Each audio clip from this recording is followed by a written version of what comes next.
ခုလိုဒီဇိုင်းလေးကိုလိုက်ပါလေ့ကျင့်ဖို့အတွက်အရင်ဆုံးကဒါလေးကကြတော့ Facebook မှာ post တင်တော့မယ်ဆိုရင် site လေးတစ်ခုချိုးတက်ရမှာဖြစ်ပါတယ်အခုလောလောဆယ်ကတော့1080 pixel 1080နဲ့ပဲချိုးပြပေးမယ်เนาะ1080ပြီးတော့ resolution က300ထားမယ် pixel ထားပေးရမယ်เนาะ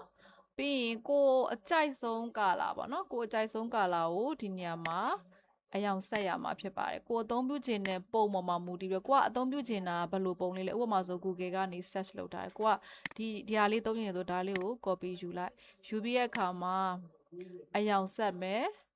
control V လောက်ထားမယ်အဲ့ဒီမှာရှိရဲ့အယောင်ကိုလာဆက်ပေးရတယ်ကိုကဒီဇိုင်းတစ်ခုဆွဲတော့မယ်ဆိုလို့ရှိရင်အယောင်ဆက်တက်ဖို့ကအရန်ကိုအရေးကြီးတယ်ဒီနေရာမှာ click ပြီးသွားလို့ရှိရင်ဒီနေရာမှာကိုကြိုက်တဲ့အယောင်ကို click လိုက်မယ် click ပြီးရင် okay လုပ်မယ်ပြီးရင်ဒီမှာရှိတဲ့ဒီထဲမှာကိုကဘယ်ရောင်နဲ့ဆက်ချင်တည်လဲကိုကတစ်ချက်ဒီနေရာကိုနှိပ်ပေးရမယ်ပေါ့နော်အဲ့မှာအယောင်လက်ဖက်မှုရှိအောင်လို့ဒီမှာသွားပြီးတော့မှသူ့ရဲ့အရင်ရောင်ယူလဲရတယ်โอเคအဲ့နှစ်အောင်ရပြီဆိုလို့ရှိရင်အောက်ခံအယောင်ကိုနှစ်အောင်ဆက်သုံးမှဖြစ်တဲ့အတွက် gradient tool လေးကိုသွားပြီးတော့ဒီဟာလေးကိုအယောင်ဆက်လိုက်ရမှာဖြစ်တယ်အယောင်ဆက်ပြီးသွားတာနဲ့ကိုကဒီဇိုင်းဆွဲဖို့အတွက် guideline တစ်ခုခေါ်ထုတ်မယ်ဒီဒီဇိုင်းမှာကြတော့ကိုကဓာတ်ပုံရိုက်ထားလို့ရတယ်နော် polygon 4နားနဲ့ဆွဲမှာဖြစ်တယ်အဲ့တော့ polygon 2ကိုယူမယ်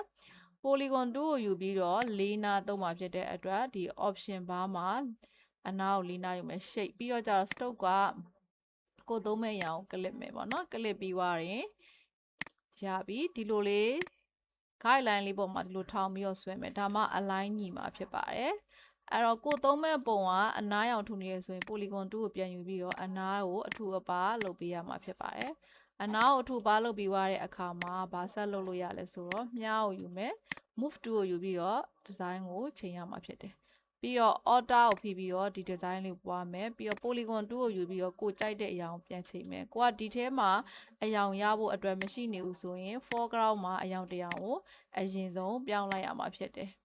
foreground မှာအယောင်တရားလာပြောင်းပြီးပြီဆိုတော့မှဒီ stroke ထဲမှာရှိနေတဲ့အယောင်ကိုပြန်ယူပေးရမှာဖြစ်တယ်ပေါ့နော်ဒါကကြတော့